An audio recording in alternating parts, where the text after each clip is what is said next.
신명기 8장 말씀입니다.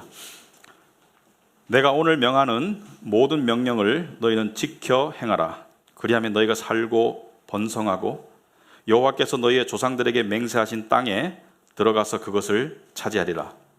내 하나님 여호와께서 이 40년 동안에 내게 광야길을 걷게 하신 것을 기억하라. 이는 너를 낮추시며 너를 시험하사 내 마음이 어떠한지 그 명령을 지키는지 지키지 않는지 알려 하심이라. 너를 낮추시며 너를 줄이게 하시며 또 너도 알지 못하며 내 조상들도 알지 못하던 만나를 내게 먹이신 것은 사람이 떡으로만 사는 것이 아니요 여호와의 입에서 나오는 모든 말씀으로 사는 줄을 내가 알게 하려 하심이니라. 이 40년 동안에 내 의복이 헤어지지 아니하였고 내 발이 부르트지 아니하였느니라. 너는 사람이 그 아들을 징계함 같이 내 하나님 여호와께서 너를 징계하시는 줄 마음에 생각하고 내 하나님 여호와의 명령을 지켜 그의 길을 따라가며 그를 경외할지니라. 아멘. 우리 앉히기 바랍니다. 우리 기도하도록 하겠습니다.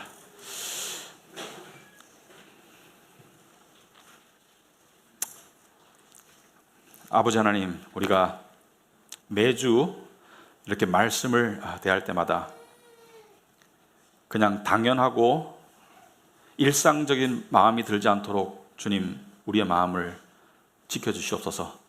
두려운 것은 이 귀한 말씀이 우리에게 그냥 평범한 글로 다가오는 것을 두려워하오니 주의 말씀 앞에 떠는 마음을 허락하여 주시옵소서.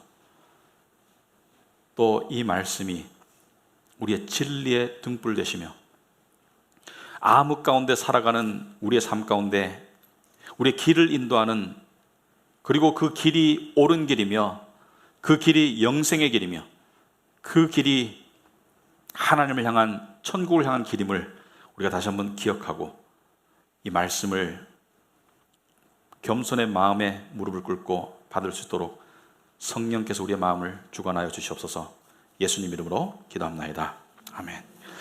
자, 오늘은 공교롭게도 한 해 마지막이면서 주일입니다. 그래서 우리 마지막 날은 교회 전통상 송구영신 예배, 그러니까 송구 옛 것을 보내고 새 것을 맞이한다. 그래서 옛 지나간 해를 보내고 새 해를 맞이한다는 송구영신 예배를 드리는데 저희 교회도 오늘 저녁에 드립니다. 그래서 주일이지만 마지막 날이기 때문에 예배가 2번 있습니다. 그래서 이 오늘 낮에는 송구의 의미, 그러니까 2017년을 보낸다는 의미의 말씀을 보기를 원하고, 저녁에는 영신, 2018년을 맞이한다는 의미에서 말씀을 보기를 원합니다. 그래서 오늘은 신명기 말씀을 택했는데, 신명기가 무슨 뜻인지 참고로 알아두시기 바랍니다. 모세 오경 중에 창세기, 출애굽기, 레위기, 민수기, 신명기가 있는데 신명기는 이런 뜻입니다. 두 번째 율법, 새로운 명령, 이런 뜻입니다. 무슨 말이냐면은 하나님께서 이스라엘 백성에게 출애굽기에서 시내산에서 율법을 주셨어요.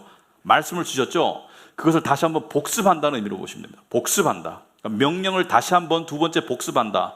왜냐하면 모세가 지금 역사적인 순간이거든요. 광야를 지나서 가나안 땅에 입성하기 전에, 하나님께서 가라고 약속하신 가나안 땅에 이스라엘 백성이 들어가기 전에 모세는 못 들어가요. 모세는 못 들어가고 가나안 땅 입구에서 죽습니다마는 새로운 지도자 여호수아에게 인계하기 전에 백성들을 향해서 다시 한번 하나님의 말씀을 공부시키고 복습시키는 것이 신명기 말씀입니다.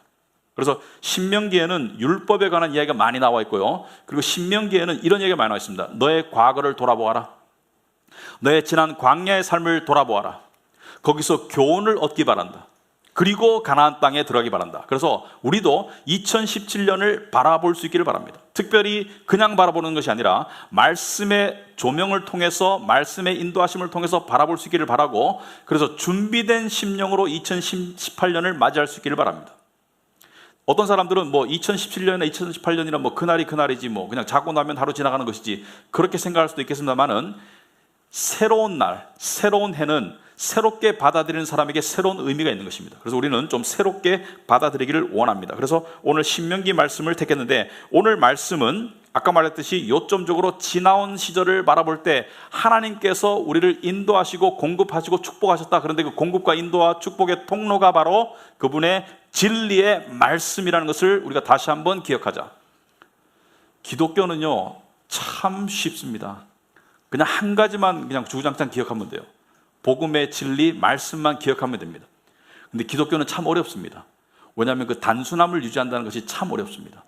세상은, 사람은 은근히 복잡해지려는, 쓸데없이 복잡해지려는 속성을 가지고 있기 때문에 복음과 진리의 단순성을 기억한다는 것이 때로는 힘듭니다. 하지만 기독교는 그 단순함 속에 심오함이 들어있기 때문에, 그래서 우리는 어제도 말씀을 붙잡았고 오늘도 말씀을 붙잡고 내일도 말씀을 붙잡고 나가는 것이다. 자, 그래서 이런 관점에서 우리는 지난 1년을 바라볼 텐데, 여러분 1년을 바라볼 때, 여러분이 2017년을 바라볼 때 여러분의 생각 속에 크게 두 가지의 일들이 있었을 것입니다. 하나는 좋았던 일, 일어나서 좋았던 일, 긍정적인 일, 행복했던 일.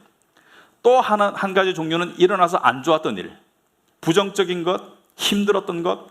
그런데 우리가 오늘 말씀을 보기 전에 이것을 먼저 생각해 보기를 원합니다. 세상 사람들이 과거를 바라보는 시각은 이렇습니다. 일반적으로 좋았던 일은 좋았으니까 있었으면 좋았고, 있어서 좋았고, 좋지 않았던 일은 없었으면 좋았을 것을 이렇게 생각합니다. 그 일은 없었으면 좋았을 것을, 그러니까 이 일은 좋았고 이 일은 안 좋았다, 이 일이 없었으면 내 인생이 더 나아졌을 것을. 그런데 성경은 그러한 시각을 편협하고 얄팍하다고 이야기합니다. 왜 편협하고 얄팍하냐? 그러한 시각 가운데서는 그 삶의 모든 조화의 섭리를 깨우칠 수 없을 뿐만이 아니라 사람이 굉장히 이해나 또는 인생을 바라보는 시각이 얄팍해진다는 것이죠. 무슨 말이냐면은, 예를 들어서 여러분 세계 수많은 나라와 민족이 있습니다. 그런데 각각의 민족이 음식이 다 달라요. 그런데 일반적으로 역사가 오래된 민족과 역사가 짧은 민족은 음식의 재료를 선별하는 데 있어서 취사 선택이 굉장히 넓고 좁습니다. 무슨 말이냐면은, 역사가 짧은, 예를 들어서 미국 같은 나라, 일반적으로 미국 같은 나라는요 이렇습니다. 소를 잡으면 대부분을 버려요. 생선을 잡으면 대부분을 버립니다. 순대 안 먹죠, 족발 안 먹죠, 많은 것을 안 먹어요. 생선을 잡아도 간을 안 먹습니다. 그러니까 우리 그 홍어 같은 거 간이 제일 좋은 부위지 않습니까? 예를 들어서 안 먹어요. 근데 역사가 깊은 중국은요, 다리 달린 것은 책상 말고는 다 잡아먹는다고 그래요. 그죠? 그러니까 우리가 못 먹는 것을 그들은 먹습니다. 그런데 미국에서 이런 일이 있었어요. 오래전의 일인데 요즘은 그런 일이 없습니다만은, 이 소를 잡으면은 소 꼬리를 잘라서 버렸어요. 왜냐하면 소 꼬리는 미국 사람들이 절대 안 먹죠. 그러니까 소 꼬리를 잡아서 버렸는데 재미교포한 사람이 이 소 꼬리를 살 필요가 없었어요. 왜냐하면 돈을 받고 소 꼬리를 받았어요. 왜? 쓰레기 처리하라고 돈을 주고 소 꼬리를 줬는데, 여러분 아시죠? 소 꼬리가 얼마나 비싼지. 소 꼬리 곰탕이 제일 비싼 부위죠. 왜냐하면 우리는 5,000년의 역사가 있기 때문에 꼬리를 먹어요. 무슨 말이냐면은, 깊이가 있는 민족일수록 버리질 않습니다. 사람이 깊이가 있는 사람일수록 자기 인생에서 일어났던 많은 일들 속에서 각각의 맛과 의미를 찾을 줄 아는 영혼인 거예요. 여러분 성경에서 요셉이라는 유명한 인물인데, 요셉의 삶에서 부정적인 일들이 참 많았습니다. 형제들에게 배신당했죠. 애굽으로 팔려갔어요. 누명을 썼습니다. 감옥에 갇혔어요. 요셉의 삶에서 이러한 부정적이고 고통스러운 일들을 다 제하여 버린다면 요셉은 그냥 평범하게 살다간 미련한 인간으로 남을 거지만, 요셉의 삶이 그토록 의미가 있는 이유는 무엇입니까? 이 고통과 이 불공평하고 어려운 불확실한 시간들이 다 합쳐져서 요셉은 소위 말해서 된장찌개가 된 것이죠. 여러분, 된장찌개. 여러분 된장찌개를 저번에도 말씀드렸지만 각각의 재료를 분리해서 메주만 입에 넣는다든지, 여러분 메주만 먹겠어요? 고추만 입에 넣는다든지 양파만 씻는다든지 맛없죠? 역하고 독하고 맵죠? 그렇지만 다 섞여서 우러나는 그 깊은 맛. 그래서 미국 사람들이 우리나라 와가지고 한국에 적응되는 이 정도가 있습니다. 처음에 뭐 불고기 좋아하는 건 누구나 좋아합니다. 그죠? 쉬워요. 뭐 나는 만두가 잡채가 맛있어 다 좋아해요. 근데 된장찌개를 좋아하는 미국인, 한국을 좀 아는 거예요. 그만큼 한국에 오래 있었고 한국을 안다는 뜻이겠죠. 그래서 우리가 우리의 지난 시간을 바라볼 때 그렇게 바라볼 수 있기를 바랍니다. 그런 시각으로. 자, 4가지를 살펴보겠습니다. 첫째는 우리의 광야의 삶이 늘 순탄하지만은 않았습니다. 두 번째로, 하지만 하나님께서는 모든 것을 공급하셨습니다. 세 번째로, 하나님께서는 때때로 징계로 우리를 지키셨어요. 징계는 고난과 같은 것입니다. 네 번째로, 모든 은혜의 통로가, 하나님의 모든 공급과 모든 은혜의 통로가 바로 말씀이었어요.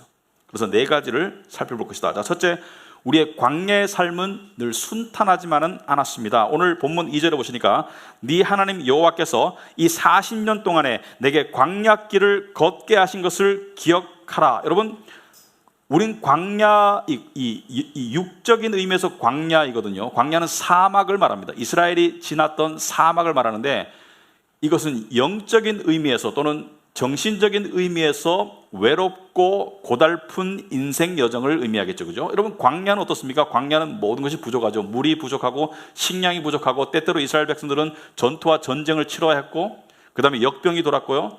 광야의 삶은 부족하고 불편한 게 광야의 삶이에요. 그런데 우리의 삶도 돌아봤을 때 광야 같은 시간이 있었겠죠, 여러분? 여러분, 힘들고 외롭고 또 혼자 끙끙 앓았던 시간, 불안했던 시간, 추웠던 시간, 뜨거웠던 시간, 많은 시간들이 있었을 거예요. 그런데 한 가지 여기서 중요한 것은 이것입니다. 광야길을 걷게 하셨다는 말씀이 상당히 중요합니다. 여러분, 생존만을 생각한다면 안 믿는 사람이 믿는 사람이 다 살았죠. 오늘 살아왔지 않습니까? 세월을. 건강만을 생각한다면, 또는 풍요만을 생각한다면 그걸 말하는 게 아니고요. 우리는 믿음의 길을 걸어왔습니다. 믿음의 길을 걸어왔다는 것은, 걷게 하신 것을 기억하라는 것은 우리가 걸어왔다는 사실을 기억하는 것이 아니라 더 넘어서서 우리가 걸을 수 있도록 하신 하나님을 기억하는 거예요. 우리가 그 광야의 험준한 길을 하나님께서 걷도록 만드셨어요. 때로는 우리가 쓰러지고 싶었고요. 때로는 우리가 좌절하고 싶었고요. 때로는 우리가 하나님을 원망하고, 때로는 우리가 하나님을 미워하고 싶었지만, 그럼에도 불구하고 하나님께서는 우리가 그 길을 걷게 하셨어요. 그러니까 여러분이 지금 교회에 나와 있는 겁니다. 여전히 믿음 생활 가운데 있는 것입니다. 왜? 하나님께서 걷게 하신 거예요. 여러분, 생각해 보시기 바랍니다.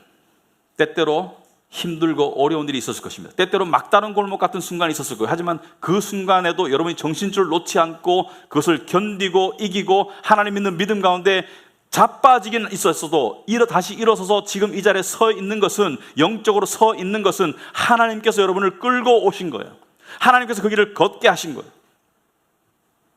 그래서 고린도전서 10장 13절에 사람이 감당할 시험 밖에는 너에게서 다한 것이 없나니, 우리에게 어떠한 어려움이 있더라도, 어떠한 시련이 있더라도 사람이 감당할 수 있는 것만 우리에게 허락하시는 하나님, 왜? 모든 것을 세밀히 관찰하신 하나님께서 여러분 각자를 볼 때, 이놈이 이걸 견딜까? 이놈이 저걸 견딜 수 있을까? 이놈이 이 시련을 이길 수 있을까? 하나님께서는 우리가 이길 수 있는, 감당할 수 있는 시련만을 허락하시고, 또 감당할 수 없을 때 어떻게 합니까? 피할 길을 주시는 거예요. 여러분, 이게 얼마나 위안이 되는지 모릅니다.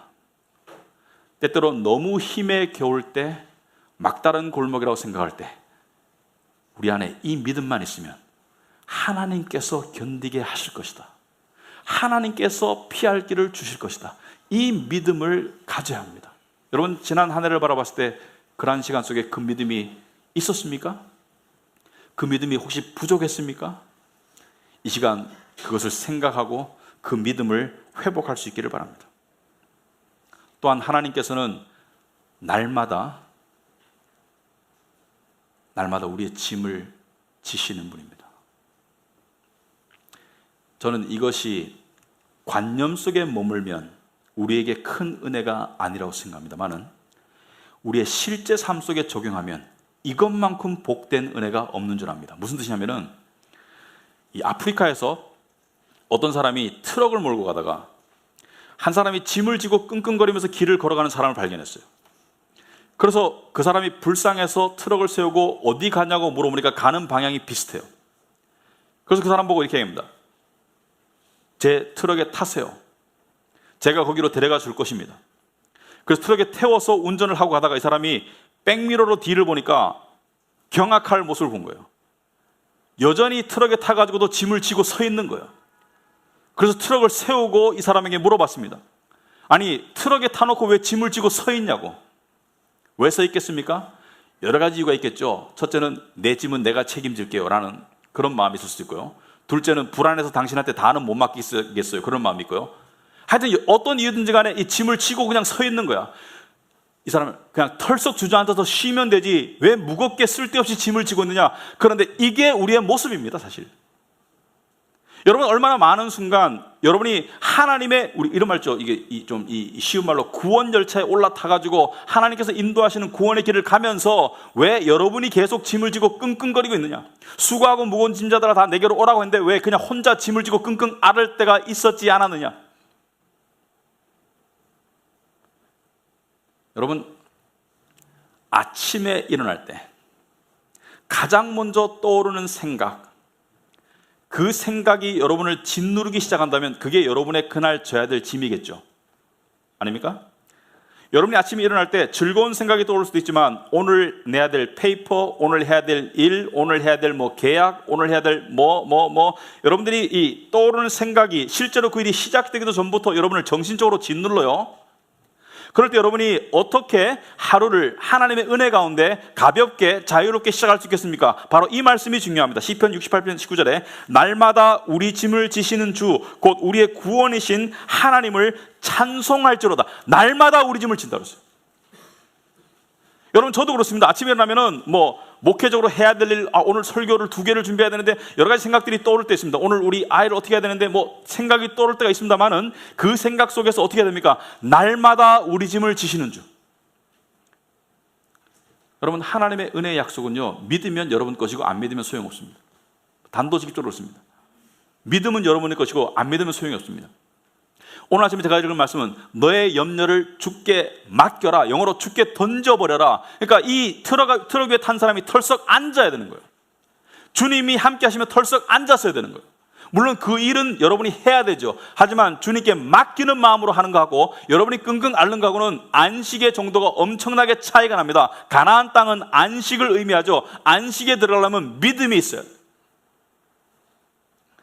여러분 지난 한 해 어떻게 지내셨습니까? 하나님께 많이 믿고 맡기셨습니까? 아니면 혼자 끙끙 앓고 그냥 혼자 짐을 지려고 많이 노력했습니까? 내 건 내가 책임져야 돼. 하나님께 맡기기에는 일이 너무 중요해. 이런 생각 가진 적 없습니까? 하나님께 맡겼다가는 일이 잘못될 수도 있어. 또는 하나님이 이런 일도 신경 쓰실까? 수많은 불신앙 가운데 우리가 맡기지 못했다면 이제 좀 맡길 수 있길 바랍니다. 맡겨야 합니다. 맡겨야지 하나님을 찬송할 수 있어요. 두 번째로 하나님은 모든 것을 공급하셨습니다. 광야의 길 가운데 4절에 보면 이 40년 광야길 동안에 네 의복이 헤어지지 아니하였고 네 발이 부르트지 아니하였느니라. 무엇을 말합니까? 광야의 험한 여정 속에서 구약의 육적인 모델은 신약의 영적인 정신적인 삶을 의미한다면 광야의 삶 가운데 이 의복이 낡아지겠죠. 의복이 찢어질 수 있고요. 의복은 몸을 보호하는 것 아닙니까? 의복이 낡아지면 곤란하지 않습니까?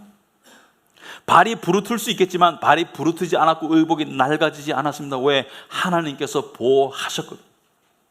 하나님께서 당신의 백성들이 물이 부족할 때, 식량이 부족할 때 공급하셨고요. 하나님께서 당신의 백성에게 모든 필요와 모든 위협을 지켜주시고 보호하셨거든요. 여러분의 지난 1년의 삶도 한번 살펴보시기 바랍니다. 가난한 지역에 사는 사람들이 신앙이 사실은 더 뜨거워요. 왜냐하면 오늘 양식이 있을지 없을지 모르는 사람들은 양식이 주어질 때마다 그 감사와 감격의 정도가 상당히 다릅니다. 풍요 속에 사는 사람들은 하나님을 향한 감사와 감격이 상당히 떨어질 수 있습니다만은 우리도 그것을 경계하고 감사와 감격을 유지하려면은 어떤 것도 당연하다고 여기면 안 됩니다. 영어로 take it for granted란 말이 있어요. 내가 일해서 벌어서 내가 사 먹었는데 그 일한 손은 누가 줬습니까? 여러분 자신의 심장이 누구에 의해서 뛰고 있습니까? 여러분의 존재가 어디에서 나왔습니까? 모든 것이 하나님이 공급한 것이 아닙니까? 하나님께서 여러분의 모든 필요를 채워주지 않았습니까?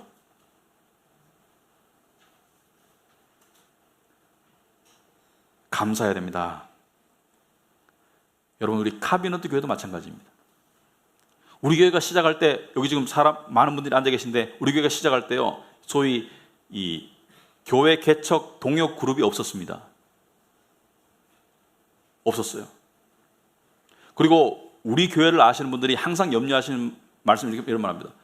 아니 그 세를 내고 어떻게 교회를 해? 하나님이 공급하셨거든요. 근데 1년, 2년, 3년, 4년, 5년, 6년, 7년, 8년 하나님의 공급하시는 손길을 보다 보면 믿음이 안 생길 수가 없습니다. 하나님이 내년에도 공급하실 겁니다. 하나님께서 공급하셨기 때문에 하나님께서 하실 것이다. 우리가 할 일은 무엇입니까? 하나님을 믿고 나아가면 돼요. 그래서 저는 걱정을 거부합니다. 다른 사람들이 오히려 걱정하시더라고요. 저는 걱정을 거부합니다. 왜? 하나님이 책임지시는 것을 알기 때문에 걱정할 이유가 없는 것이죠. 우리는 그저 주님만 바라보고 묵묵히 따라가면 됩니다. 그래서 신앙생활하는 사람들은 참 단순해요. 신앙생활하는 사람들은 참 인생이 단순합니다. 그러니까 내가 특별히 막 복잡하게 생각하진 않아요. 그런데 그 안에 심오함이 들어있죠. 왜? 주님을 향한 심오한 신앙이 있기 때문에 삶이 단순한 겁니다. 우리는요, 마치 이 맹인견과 같은 존재가 되어야 돼요. 맹인견이 무엇입니까? 맹인견은요, 충실한 맹인견은 주인이 움직일 때 일어납니다. 주인이 안 일어나는데 벌떡벌떡 안 일어나요. 주인이 이동할 때 따라 이동하지 혼자 이동하지 않습니다. 우리는 주님이 이동할 때 그냥 움직이면 돼요. 그러니까 우리가 할 일은, 우리가 해야 될 가장 중요한 일은 주님을 바라보는 거예요. 주님을 바라보면 우리의 갈 길이 정해지는 거예요. 주님이 가라 하면 가면 되는 거예요. 주님이 멈추라면 멈추면 되는 거예요. 주님이 생각하라면 생각하면 되는 거예요. 때로는 주님이 불확실한 가운데 그냥 지루한 시간을 허락할 때는 그때는 주님을 더 바라보라는 거예요. 그러면 그때 섣불리 움직이면 낭패하는 겁니다. 더 고통이 있는 거예요. 그 다음에 세 번째, 주님은 지난 한 해 동안 우리를 징계로 우리를 지키셨어요. 2절에 보니까 내 하나님 여호와께서 이 40년 동안에 내게 광야길을 걷게 하신 것을 기억하라. 이는 너를 낮추시며 너를 시험하사 네 마음이 어떠한지 그 명령을 지키는지 지키지 않는지 알려 하심이라. 우리를 낮추시고 우리를 시험하셨어요. 왜? 우리의 믿음이 하나님의 말씀 가운데 있는지를 시험하기 위해서 우리에게 고난과 고통의 시간이 필요했겠죠. 그 다음에 5절에 보니까 너는 사람이 그 아들을 징계함 같이 내 하나님 여호와께서 너를 징계하는 줄 마음에 생각해라. 생각해라는 것은 뭐예요? 이것은 골똘히 연구하고 생각해봐라. 무엇을? 하나님께서 너를 사랑하시기 때문에 너를 징계한다는 것을. 징계는 무엇이죠? 징계는 연단과 훈련과 고난과 디시플린입니다. 그러면 징계의 정의가 무엇입니까? 저는 징계의 정의를 이렇게 내리고 싶습니다. 징계란 어려운 상황을 통해서 마음의 진정한 상태를 드러내고 그 마음을 가다듬어 가는 것이 징계라고 생각합니다. 하나님께서 어려운 상황을 통해서 우리의 마음의 상태를 드러내시고 그 마음을 가다듬어 가는 것이 징계이다. 그러므로 징계의 동기는 무엇입니까? 징계의 동기는 사랑이에요.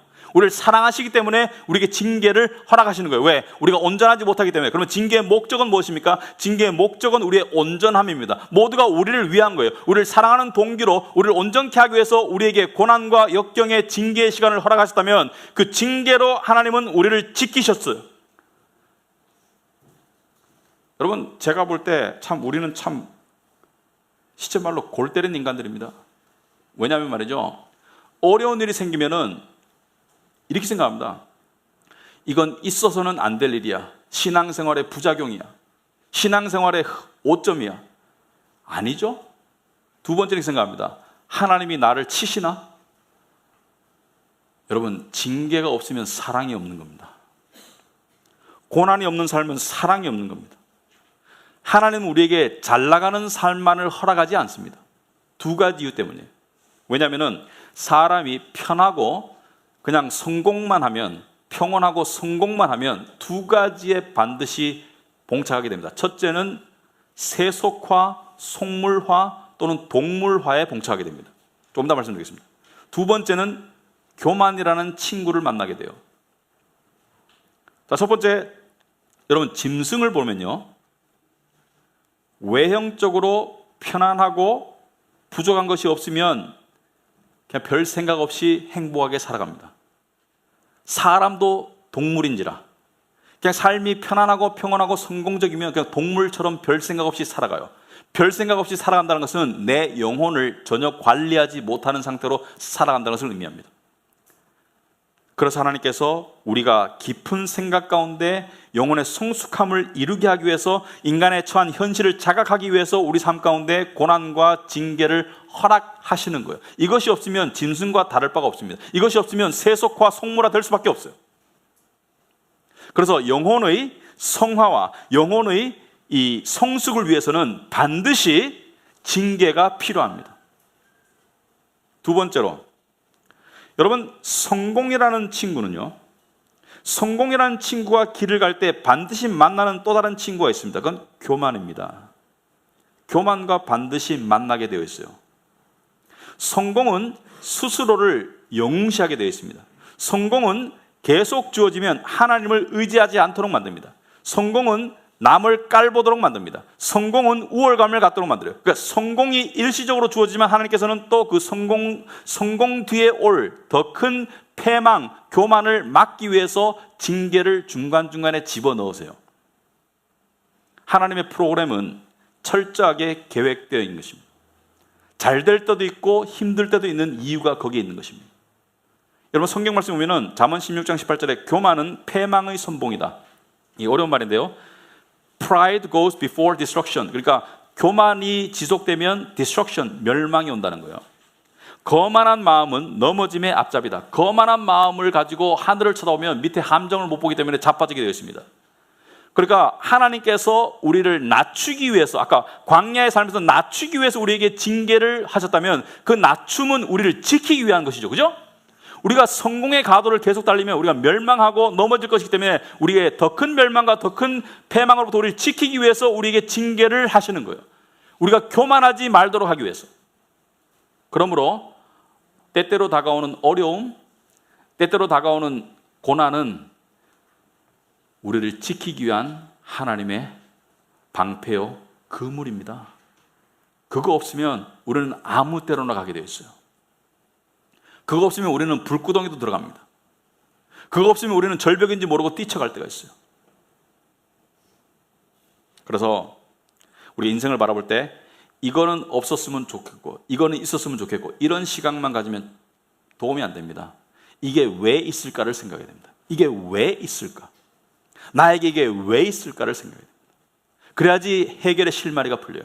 하나님, 그러니까 첫 번째 기도는 당연히 그렇게 하세요. 하나님 이걸 제거해 주세요. 근데 하나님의 응답이 제거가 아니라면 하나님 그렇다면 이게 왜 저에게 있습니까? 라고 다음 단계는 나가야 되는데 제거 안 해준다고 계속 버팅기면 깨달음이 없습니다.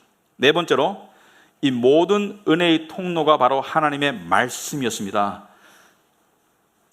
오늘 본문의 3절에 너를 낮추시며 너를 줄이게 하시며 또 너도 알지 못하며 내 조상들도 알지 못하던 만나를 내게 먹이신 것은 사람이 떡으로만 사는 것이 아니요 여호와의 입에서 나오는 모든 말씀으로 사는 줄을 내게 알게 하려 하심이니라. 여러분, 예수님께서 광야 40일 시험 받으셨죠. 이스라엘 백성들은 40년 받았지만 참 이스라엘인 예수님께서는 40일 시험 받으시고 난 다음에 사탄이 시험했어요. 이 돌로 배고프니까 이 돌로 떡을 만들어라. 사람이 떡으로만 살 것이 아니요 떡은 무엇을 말합니까? 세상의 공급을 말합니다. 세상의 공급. 떡으로만 살 것이 아니요 떡도 필요하죠. 육신의 존재이기 때문에 떡으로만 살 것이 아니요 하나님의 입에서 나오는 여호와의 입에서 나오는 말씀으로 사는 줄을 내게 알게 하려 하심이니라. 여러분, 하나님께서 여러분에게 세상의 어떤 부분을 공급하지 않으셨어요. 여러분이 있었으면 좋았는데 공급하지 않은 것들이 있습니다. 그게 건강일 수도 있고 풍요일 수도 있고 하여튼 공급하지 않은 것들이 있어요. 왜 공급 안 했습니까? 거기에 100% 충족 안 되는 것을 무엇으로 충족하라고요? 바로 말씀을 향한 갈망을 가지라고. 말씀을 향한 갈망을 유지하고 깊어지게 하기 위해서 여러분에게 공급하지 않은 것들이 있다는 거예요. 그럼 만나는 무엇입니까? 땅에서 나는 게 아니에요. 만나는 하늘에서 떨어진 겁니다. 예수님께서 요한복음 6장에 내가 하늘에서 떨어진 빵이라고 떡이라고 말했습니다. 내가 하늘에서 내려온 생명의 빵이라고 말했습니다. 내가 바로 만나라는 거예요. 구약의 만나가 나를 상징한다고 했습니다. 나는 누구입니까? 바로 살아계신 하나님의 말씀이죠. 말씀이 육신이 되어서 오신 것이 예수님이니까. 여러분, 고난과 고통이 없었으면 여러분 말씀도 찾지 않았을 것이고 교회도 찾지 않았을 가망이 많습니다. 예배는 드리러 왔겠지만 마음은 콩밭에 갈 수도 있습니다. 하지만 말씀이 여러분 안에 들어갈 수 있는 이유는 고난으로 만들어진 여러분 영혼 안의 말씀이 심겨질 수 있는 옥토밭이 있기 때문이에요. 옥토밭은 갈아엎어야 되는 것입니다. 고난으로 갈아엎어야지 옥토밭이 되는 거예요. 그리고 또 생각해 보시기 바랍니다. 세월이 가고 있습니다. 세월이 가고 있다는 것은 무엇을 말합니까? 우리는 종점을 향해 가고 있어요. 여러분, 지금 나이에 상관없이 우리 모두 한 가지 종착역을 향해 가고 있습니다. 물론 살기 위해서 일정 부분 노력하지만 우리는 언젠가는 이 모든 노력을 멈추고 가야 돼요. 언젠가는 모든 것이 죽습니다. 그래서 외치는 자의 소리, 광야에 외치는 자의 소리가 무엇을 외쳤습니까? 가장 먼저 외치는 것이 무엇입니까? 육체는 풀이고 그 모든 영광은 꽃이다. 풀은 무엇을 상징합니까? 우리의 생명을 상징하고요. 꽃은 무엇을 상징합니까? 여러분의 젊음, 여러분의 미모, 여러분의 성공, 여러분의 명예, 여러분의 지위, 여러분의 재산, 여러분이 영광스럽게 생각하는 모든 것들은 언젠가는 떨어진다는 것이죠. 풀은 마르고 꽃은 떨어진다. 지혜 있는 자들은 뭘 생각해야 됩니까? 그럼 무엇이 지속적인 것인가? 하지만 여호와의 말씀은 영원할 것이다. 아멘. 그래서 말씀은 영원하고 말씀을 붙잡는 자들은 영원합니다. 말씀이 영원하기 때문에 말씀을 붙잡는 영혼들도 영원합니다. 말씀은 변함이 없고요. 말씀은 영원하거든요. 어제나 오늘이나 영원토록 동일한 말씀을 붙잡는 자들이 영원한 것입니다. 2017년도에 말씀을 얼마나 붙잡고 살았습니까, 여러분? 여러분의 삶 가운데 말씀을 붙잡은 만큼 하나님께 감사하시기 바라고 또 조금 더 욕심을 내길 바랍니다. 더 붙잡기를 바랍니다.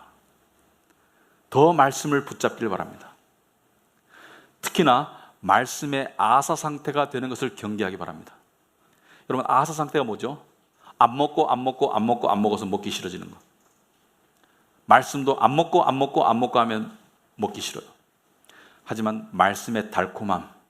여러분, 저는요, 사람마다 이게 필요합니다. 우리 그리스도인들은 성경 속에서 내가 가는 말씀이 있어야 돼요.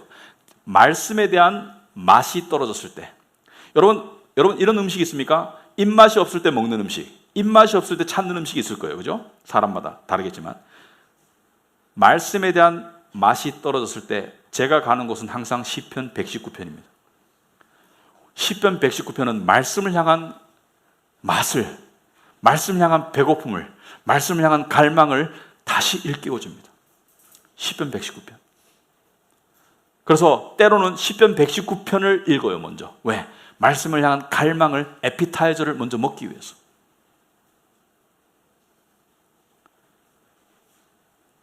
여러분, 지난 한 해를, 지난 이 시점에 우리의 지금 하나님과 함께 지난 시간을 돌아오면서 우리에게 이런 고백이 적어도 있어야 됩니다.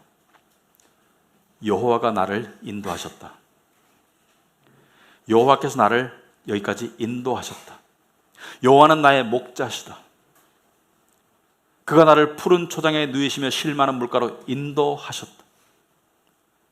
내게 부족함이 없으리로다. 또한 감사가 있어야 되겠습니다. 여러분, 시편 118편 말씀 여러분 주보에 보시면 쓰여 있는데 한번 보시기 바랍니다. 시편 118편 1절과 5절 말씀인데요, 이 말씀 우리가 같이 한번 읽어보시기 바랍니다.